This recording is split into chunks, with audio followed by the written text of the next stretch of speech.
आज की कथा है चोरी के बैल और किसान। आइए कथा श्रवण करें। बहुत समय पहले की बात है। किसी नगर के बाहर एक साधु आश्रम बनाकर रहते थे। कुछ दिन वे आश्रम में रहकर सत्संग करते थे, फिर भ्रमण के लिए निकल जाते थे। उनका एक जाट किसान शिष्य था, जो कुछ ही महीनों से शिष्य बना था। किसान निर्धन था। उसके पास एक बैल था। उसी से किसी अन्य किसान के साथ मेल जोल करके खेती करता था। 2 दिन अन्य का बैल स्वयं लेकर दोनों बैलों से हल चलाता था। फिर 2 दिन दूसरा किसान उसका बैल लेकर अपने बैल के साथ जोड़कर हल जोतता था। किसान अपने कच्चे मकान के आंगन में बैल को बांधता था।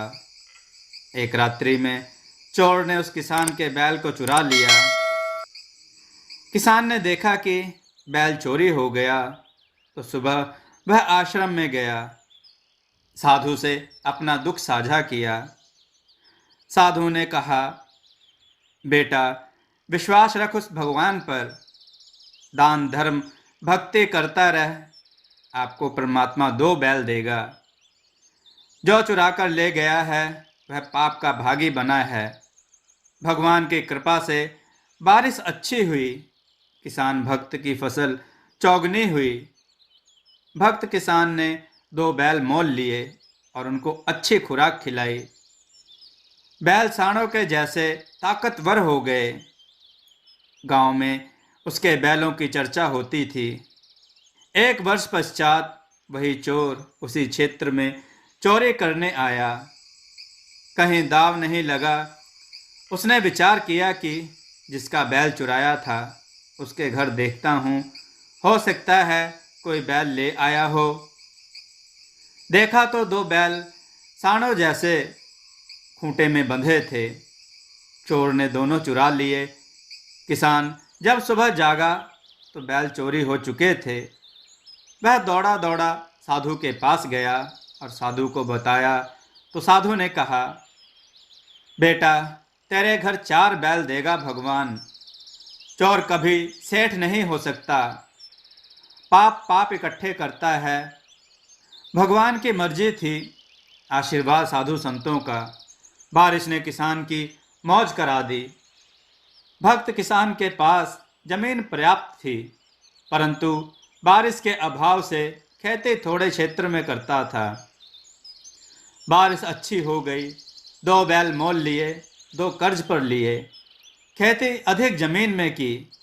एक नौकर हाली रखा। एक वर्ष में सब कर्ज भी उतार दिया। बैल 4 हो गए, एकदम सांडों जैसे, मोटे मोटे, तगड़े तगड़े। मकान भी पक्का बना लिया। चोर 2 वर्ष के पश्चात उधर गया और पहले उसे किसान की स्थिति देखने गया। चोर ने देखा कि 4 बैल सांडों जैसे बैठे थे और चोर के पास 2 दिन का आटा शेष था। अधिक निर्धन वह पहले से हो गया था। चोर ने किसान को रात्रि में नींद से उठाया, तो किसान बोला, कौन हो आप? चोर ने कहा कि मैं चोर हूँ, जिसने तेरे 3 बैल चुराए थे। किसान बोला, भाई, मेरी नींद खराब ना कर, तू अपना काम कर। भगवान अपना काम कर रहा है, मुझे सोने दे। चोर ने पैर पकड़ लिए और बोला, हे देवता, मेरे से अब चोरी नहीं हो रही। एक बात बता, आपका चोर आपके सामने खड़ा है, आप पकड़ भी नहीं रहे हो। हे भाई, तेरा 1 बैल मैंने चुराया। तेरे घर अगले वर्ष 2 बैल सांडों जैसे बंधे थे, वे दोनों भी मैं चुरा ले गया। आज 2 वर्ष पश्चात आपके आंगन में 4 बैल एकदम सांडों जैसे बंधे हैं। मेरा सर्वनाश हो चुका है। बालक भी भूखे रहते हैं। मुझे मार चाहे छोड़, मुझे तेरे विकास का राज बता। मैं भी जाट हूँ, किसान हूँ, जमीन भी है, निर्धनता बेअंत है। भक्त किसान ने उसको कहा, आप स्नान करो, खाना खाओ। चोर ने वैसा ही किया। फिर भक्त उस चोर को आश्रम में लेकर गया। साधु से सब घटना बताई। साधु ने चोर को समझाया। 7-8 दिन भक्त किसान ने अपने घर पर रखा और प्रतिदिन साधु से मिलाकर अच्छी अच्छी बातें यानी सत्संग सुनाया। चोर अब साधु की नित्य बातें सुनने आने लगा।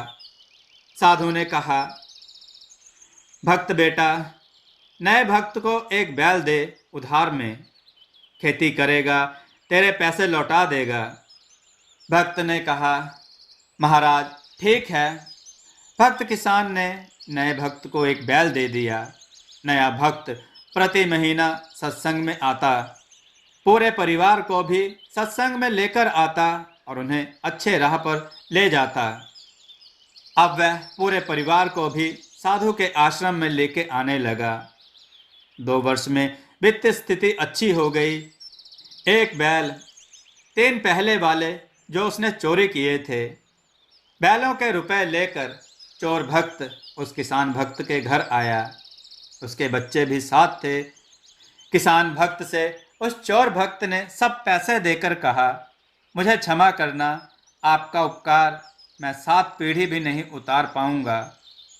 किसान भक्त बोला, हे भाई, यह सब उन साधु महाराज की कृपा है, उनका वचन फला है। आप यह सब रुपए उन साधु महाराज को दान दे दो। मेरे को तो उन्होंने पहले ही कई गुना बैलों की पूंजी दे दी। दोनों भक्त साधु के पास गए और सारे धनराशि साधु के चरणों में रख दी।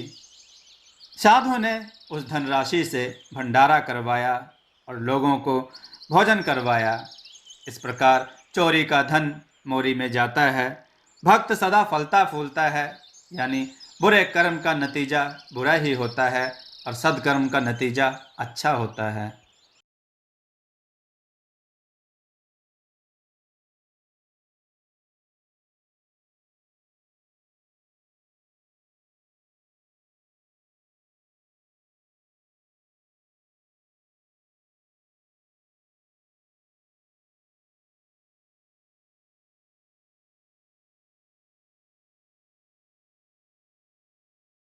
दोस्तों, आपको यह कथा कैसी लगी? अपने विचार और सुझाव कमेंट में जरूर दें। हमारी कथाओं को लाइक करें, हमारे चैनल को सब्सक्राइब करना न भूलें। हमारी कथाओं को शेयर जरूर करें, जिससे लोगों को अच्छा ज्ञान प्राप्त हो। जय श्री राम भक्तों।